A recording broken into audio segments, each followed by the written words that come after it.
Chapter 2. Matthew Cuthbert is surprised. Matthew Cuthbert and the sorrel mare jogged comfortably over the 8 miles to Bright River. It was a pretty road, running along between snug farmsteads, with now and again a bit of balsamy firwood to drive through, or a hollow where wild plums hung out their filmy bloom. The air was sweet with the breath of many apple orchards, and the meadows sloped away in the distance to horizon mists of pearl and purple, while the little birds sang as if it were the one day of summer in all the year. Matthew enjoyed the drive after his own fashion, except during the moments when he met women and had to nod to them, for in Prince Edward Island you are supposed to nod to all and sundry you meet on the road, whether you know them or not. Matthew dreaded all women except Marilla and Mrs. Rachel. He had an uncomfortable feeling that the mysterious creatures were secretly laughing at him.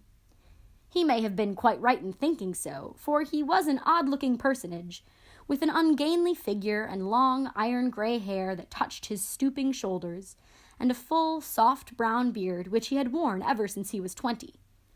In fact, he had looked at 20 very much as he looked at 60, lacking a little of the grayness. When he reached Bright River, there was no sign of any train. He thought he was too early, so he tied his horse in the yard of the small Bright River Hotel and went over to the station house. The long platform was almost deserted, the only living creature in sight being a girl who was sitting on a pile of shingles at the extreme end. Matthew, barely noting that it was a girl, sidled past her as quickly as possible without looking at her. Had he looked, he could hardly have failed to notice the tense rigidity and expectation of her attitude and expression. She was sitting there waiting for something or somebody, and since sitting and waiting was the only thing to do just then, she sat and waited with all her might and main. Matthew encountered the station master locking up the ticket office, preparatory to going home for supper, and asked him if the 5:30 train would soon be along. "The 5:30 train has been in and gone half an hour ago," answered that brisk official. "But there is a passenger dropped off for you, a little girl. She's sitting out there on the shingles. I asked her to go into the ladies' waiting room, but she informed me gravely that she preferred to stay outside. And there was more scope for imagination, she said. She's a case, I should say." "I'm not expecting a girl," said Matthew blankly. "It's a boy I've come for. He should be here. Mrs. Alexander Spencer was to bring him over from Nova Scotia for me." The train master whistled. "Guess there's some mistake," he said. "Mrs. Spencer came off the train with that girl and gave her into my charge. Said you and your sister were adopting her from an orphan asylum and that you would be along for her presently. That's all I know about it, and I haven't got any more orphans concealed hereabouts." "I don't understand," said Matthew helplessly, wishing that Marilla was at hand to cope with the situation. "Well, you'd better question the girl," said the station master carelessly. "I dare say she'll be able to explain. She's got a tongue of her own, that's certain. Maybe they were out of boys of the brand you wanted." He walked jauntily away, being hungry, and the unfortunate Matthew was left to do that which was harder for him than bearding a lion in its den. Walk up to a girl, a strange girl, an orphan girl, and demand of her why she wasn't a boy. Matthew groaned in spirit as he turned about and shuffled gently down the platform towards her. She had been watching him ever since he had passed her, and she had her eyes on him now. Matthew was not really looking at her, and would not have seen what she was really like if he had been, but an ordinary observer would have noticed this. A child of about 11, garbed in a very short, very tight, very ugly dress of yellowish-gray wincey. She wore a faded brown sailor hat, and beneath the hat, extending down her back, were 2 braids of very thick, decidedly red hair. Her face was small, white, and thin, also much freckled. Her mouth was large, and so were her eyes, that looked green in some lights and moods and gray in others. So far, the ordinary observer. An extraordinary observer might have noticed that the chin was very pointed and pronounced, that the eyes were full of spirit and vivacity, that the mouth was sweet-lipped and expressive, that the forehead was broad and full. In short, our discerning extraordinary observer might have concluded that no commonplace soul inhabited the body of this stray woman-child, of whom shy Matthew Cuthbert was so ludicrously afraid. Matthew, however, was spared the ordeal of speaking first, for as soon as she concluded that he was coming to her, she stood up, grasping with one thin brown hand the handle of a shabby, old-fashioned carpet-bag. The other she held out to him. "I suppose you are Mr. Matthew Cuthbert of Green Gables," she said in a peculiarly clear, sweet voice. "I'm very glad to see you. I was beginning to be afraid you weren't coming for me, and I was imagining all the things that might have happened to prevent you. I had made up my mind that if you didn't come for me tonight, I'd go down the track to that big wild cherry tree at the bend and climb up into it to stay all night. I wouldn't be a bit afraid, and it would be lovely to sleep in a wild cherry tree all white with bloom in the moonshine, don't you think? You could imagine you were dwelling in marble halls, couldn't you? And I was quite sure you'd come for me in the morning, if you didn't tonight." Matthew had taken the scrawny little hand awkwardly in his. Then and there he decided what to do. He could not tell this child with glowing eyes that there had been a mistake. He would take her home and let Marilla do that. She couldn't be left at Bright River anyhow, no matter how the mistake had been made, so all questions and explanations might as well be deferred until he was safely back at Green Gables. "I'm sorry I was late," he said shyly. "Come along. The horse is over in the yard. Give me your bag." "Oh, I can carry it," the child responded cheerfully. "It isn't heavy. I've got all my worldly goods in it, but it isn't heavy. And if it isn't carried in just a certain way, the handle pulls out, so I'd better keep it, because I know the exact knack of it. It's an extremely old carpet bag. Oh, I'm very glad you've come, even if it would have been nice to sleep in a wild cherry tree. We've got to drive a long piece, haven't we? Mrs. Spencer said it was 8 miles. I'm glad because I love driving. Oh, it seems so wonderful that I'm going to live with you and belong to you. I've never belonged to anybody, not really. But the asylum was the worst. I've only been in 4 months, but that was enough. I don't suppose you were ever an orphan in an asylum, so you can't possibly understand what it is like. It's worse than anything you could imagine. Mrs. Spencer said it was wicked of me to talk like that, but I didn't mean to be wicked. It's so easy to be wicked without knowing it, isn't it? They were good, you know, the asylum people, but there is so little scope for the imagination in an asylum, only just in the other orphans. It was pretty interesting to imagine things about them, to imagine that perhaps the girl who sat next to you was really the daughter of a belted earl who'd been stolen away from her parents in infancy by a cruel nurse who died before she could confess. I used to lie awake at night and imagine things like that because I didn't have any time during the day. I guess that's why I'm so thin. I am dreadful thin, ain't I? There ain't a pick on my bones. I do love to imagine I'm nice and plump with dimples in my elbows." With this, Matthew's companion stopped talking, partly because she was out of breath, and partly because they had reached the buggy. Not another word did she say until they had left the village and were driving down a steep little hill, the road part of which had been cut so deeply into the soft soil that the banks, fringed with blooming wild cherry trees and slim white birches, were several feet above their heads. The child put out her hand and broke off a branch of wild plum that brushed against the side of the buggy. "Isn't that beautiful? What did that tree, leaning out from the bank all white and lacy, make you think of?" she asked. "Well, now, I dunno," said Matthew. "Why, a bride, of course. A bride all in white with a lovely misty veil. I've never seen one, but I can imagine what she would look like. I don't expect ever to be a bride myself. I'm so homely nobody will want to marry me, unless it might be a foreign missionary. I suppose a foreign missionary mightn't be very particular. But I do hope someday that I shall have a white dress.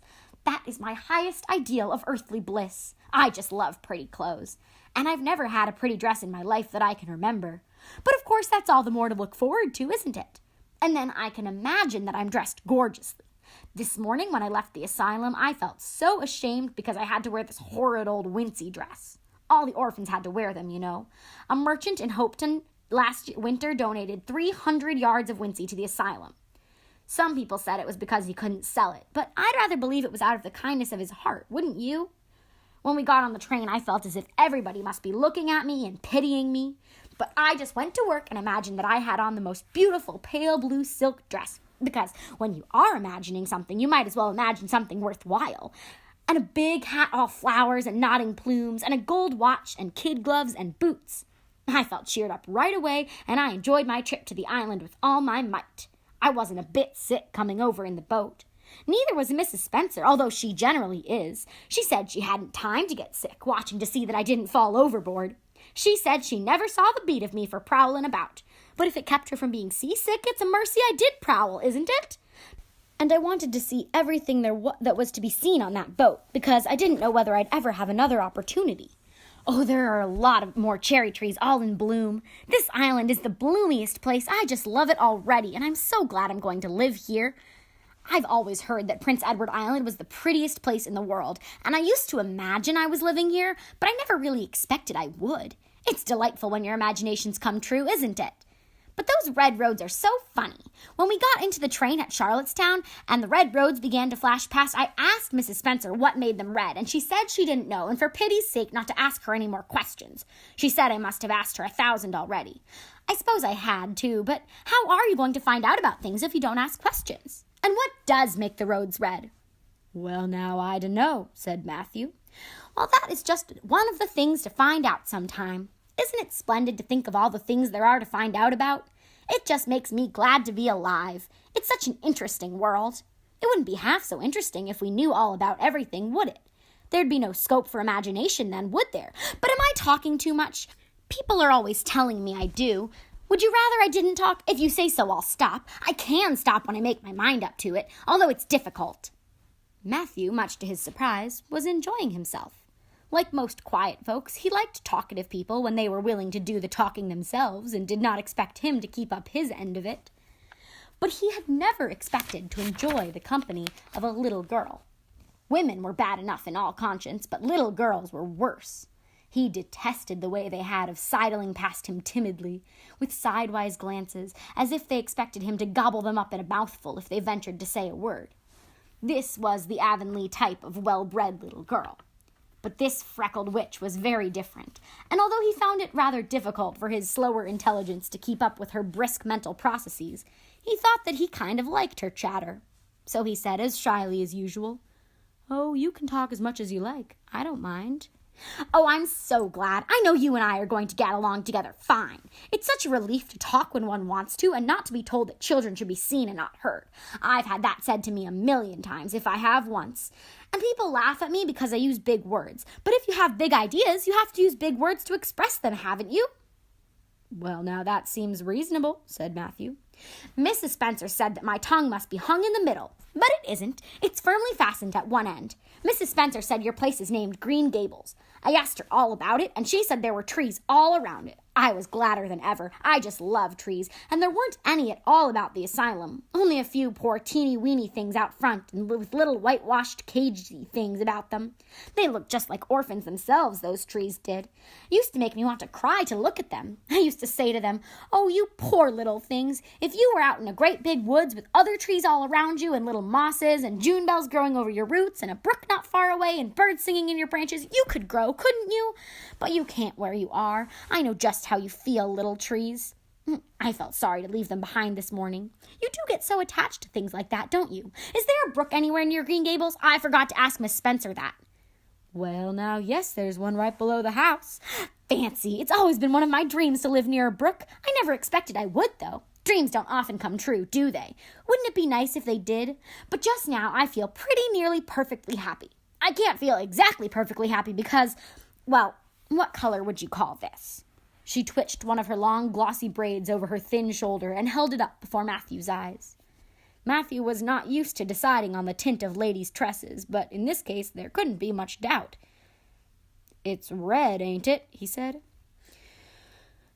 The girl let the braid drop back with a sigh that seemed to come from her very toes and to exhale forth all the sorrows of the ages. "Yes, it's red," she said resignedly. "Now you see why I can't be perfectly happy. Nobody could who had red hair. I don't mind the other things so much, the freckles and the green eyes and my skinniness. I can imagine them away. I can imagine that I have a beautiful rose-leaf complexion and lovely starry violet eyes. But I cannot imagine that red hair away. I do my best. I think to myself, now my hair is a glorious black, black as a raven's wing, but all the time I know it is just plain red and it breaks my heart. It will be my lifelong sorrow. I read of a girl once in a novel who had a lifelong sorrow, but it wasn't red hair. Her hair was pure gold, rippling back from her alabaster brow. What is an alabaster brow? I never could find out. Can you tell me?" "Well, now, I'm afraid I can't," said Matthew, who was getting a little dizzy. He felt as he had once felt in his rash youth when another boy had enticed him on the merry-go-round at a picnic. "Well, whatever it was, it must be something nice, because she was divinely beautiful. Have you ever imagined what it must feel like to be divinely beautiful?" "Well, now, no, I haven't," confessed Matthew ingenuously. "I have, often. Which would you rather be if you had the choice? Divinely beautiful, or dazzlingly clever, or angelically good?" "Well, now, I don't know exactly. Neither do I. I can never decide, but it doesn't make much real difference, for it isn't likely I'll ever be either. It's certain I'll never be angelically good. Mrs. Spencer says, "Oh, Mr. Cuthbert! Oh, Mr. Cuthbert! Oh, Mr. Cuthbert!" That was not what Mrs. Spencer had said. Neither had the child tumbled out of the buggy, nor had Matthew done anything astonishing. They had simply rounded a curve in the road and found themselves in the avenue.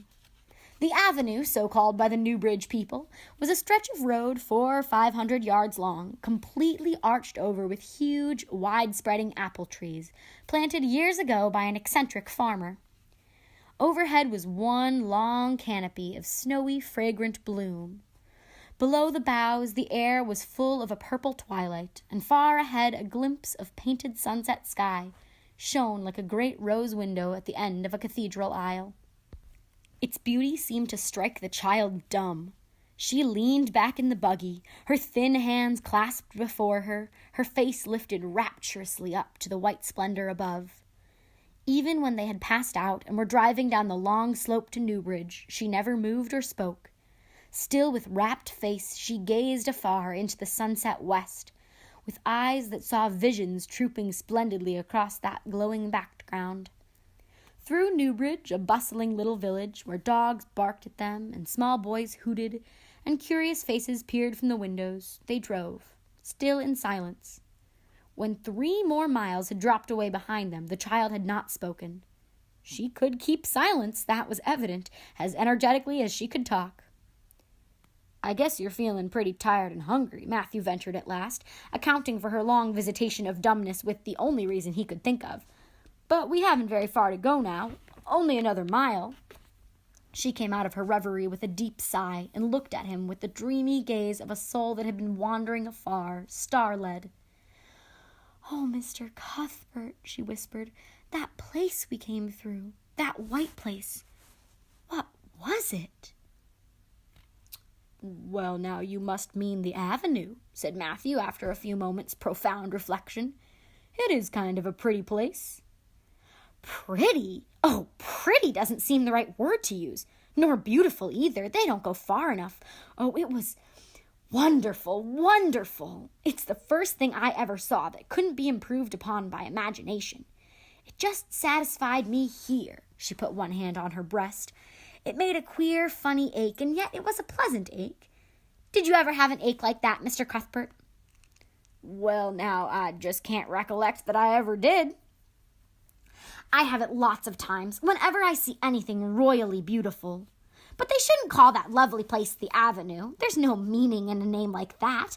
They should call it, let me see, the White Way of Delight. Isn't that a nice imaginative name? When I don't like the name of a place or a person, I always imagine a new one, and always think of them as so. There was a girl at the asylum whose name was Hepzibah Jenkins, but I always imagined her as Rosalia de Vere. Other people may call that place the Avenue, but I shall always call it the White Way of Delight. Have we really only another mile to go before we get home? I'm glad and I'm sorry. I'm sorry because this drive has been so pleasant, and I'm always sorry when pleasant things come end. Something still pleasanter may come after, but you never can be sure. And it's so often the case that it isn't pleasanter. That has been my experience anyhow. But I'm glad to think of getting home. You see, I've never had a real home since I can remember. It gives me that pleasant ache again just to think of coming to a really, truly home. Oh, isn't it pretty? They had driven over the crest of a hill. Below them was a pond, looking almost like a river, so long and winding was it. A bridge spanned it midway, and from there to its lower end, where an amber-hued belt of sandhills shut it in from the dark blue gulf beyond, the water was a glory of many shifting hues, the most spiritual shadings of crocus and rose and ethereal green, with other elusive tintings for which no name has ever been found. Above the bridge the pond ran up into fringing groves of fir and maple, and lay all darkly translucent in their wavering shadows.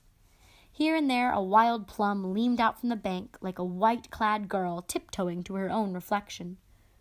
From the marsh at the head of the pond came a clear, mournfully sweet chorus of the frogs. There was a little gray house peering through a white apple orchard on a slope beyond, and although it was not quite yet dark, a light was shining from one of its windows. "That's Barry's Pond," said Matthew. "Oh, I don't like that name either. I shall call it, let me see, the Lake of Shining Waters. Yes, that is the right name for it. I know because of the thrill. When I hit on a name that suits exactly, it gives me a thrill. Do things ever give you a thrill?" Matthew ruminated. "Well, now, yes. It always gives me a thrill to see them ugly white grubs that spade up in the cucumber beds. I hate the look of 'em." "Oh, I don't think that can exactly be the same kind of thrill. Do you think it can? There doesn't seem to be much connection between grubs and lakes of shining waters, does there? But why do other people call it Barry's Pond?" "I reckon because Mr. Barry lives up there in that house. Orchard Slope's the name of his place. If it wasn't for that big bush behind it, you could see Green Gables from here. But we have to go over the bridge and round by the road, so it's near half a mile further." "Has Mr. Barry any little girls? Well, not so very little either, about my size." "He's got one about 11. Her name is Diana." "Oh," with a long indrawing of breath, "what a perfectly lovely name." "Well, now, I don't know. There's something dreadful heathenish about it, seems to me. I'd rather Jane or Mary or some sensible name like that. But when Diana was born, there was a schoolmaster boarding there, and they gave him the naming of her, and he called her Diana." "I wish there had been a schoolmaster like that around when I was born then. Oh, here we are at the bridge. I'm going to shut my eyes tight. I'm always afraid going over bridges. I can't help imagining that perhaps just as we get to the middle, they'll crumple like a jackknife and nip us. So I shut my eyes. But I always have to open them for all when I think we're getting near the middle, because, you see, if the bridge did crumple, I'd want to see it crumple. What a jolly rumble it makes. I always like the rumble part of it. Isn't it splendid there are so many things to like in this world? There, we're over. Now I'll look back. Good night, dear Lake of Shining Waters. I always say good night to the things I love, just as I would to people. I think they like it. The water looks as if it was smiling at me." When they had driven up the further hill and around a corner, Matthew said, "We're pretty near home now. That's Green Gables over—" "Oh, don't tell me," she interrupted breathlessly, catching at his partially raised arm and shutting her eyes that she might not see his gesture. "Let me guess. I'm sure I'll guess right." She opened her eyes and looked about her. They were on the crest of a hill. The sun had set some time since, but the landscape was still clear in the mellow afterlight. To the west, a dark church spire rose up against a marigold sky. Below was a little valley, and beyond a long, gently rising slope with snug farmsteads scattered along it. From one to another the child's eyes darted, eager and wistful.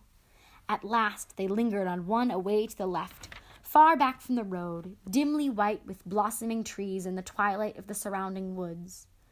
Over it, in the stainless southwest sky, a great crystal-white star was shining like a lamp of guidance and promise. "That's it, isn't it?" she said, pointing. Matthew slapped the reins on the sorrel's back delightedly. "Well, now you've guessed it. But I reckon Mrs. Spencer described it so's you could tell." "No, she didn't. Really, she didn't. All she said might just as well have been most of the other places. I hadn't really any idea what it looked like, but just as soon as I saw it, I felt it was home. Oh, it seemed as if I must be in a dream. Do you know, my arm must be black and blue from the elbow up, for I've pinched myself so many times today. Every little while a horrible, sickening feeling would come over me, and I'd be so afraid it was all a dream. Then I'd pinch myself to see if it was real, until suddenly I remembered that even supposing it was only a dream, I'd better go on dreaming as long as I could, so I stopped pinching. But it is real, and we're nearly home. Oh." With a sigh of rapture, she lapsed into silence. Matthew stirred uneasily. He felt glad that it would be Marilla and not he who would have to tell this waif of the world that the home she longed for was not to be hers after all. They drove over Lynn's Hollow, where it was already quite dark, but not so dark that Mrs. Rachel could not see them from her window vantage, and up the hill and into the long lane of Green Gables. By the time they arrived at the house, Matthew was shrinking from the approaching revelation with an energy he did not understand. It was not of Marilla or himself he was thinking, or of the trouble this mistake was probably going to make for them, but of the child's disappointment. When he thought of that rapt light being quenched in her eyes, he had an uncomfortable feeling that he was going to assist at murdering something. much the same feeling that came over him when he had to kill a lamb or calf or any other innocent little creature. The yard was quite dark as they turned into it, and the poplar leaves were rustling silkily all round it. "Listen to the trees talking in their sleep," she whispered as he lifted her to the ground. "What nice dreams they must have." Then, holding tightly to the carpet bag which contained all her worldly goods, she followed him into the house.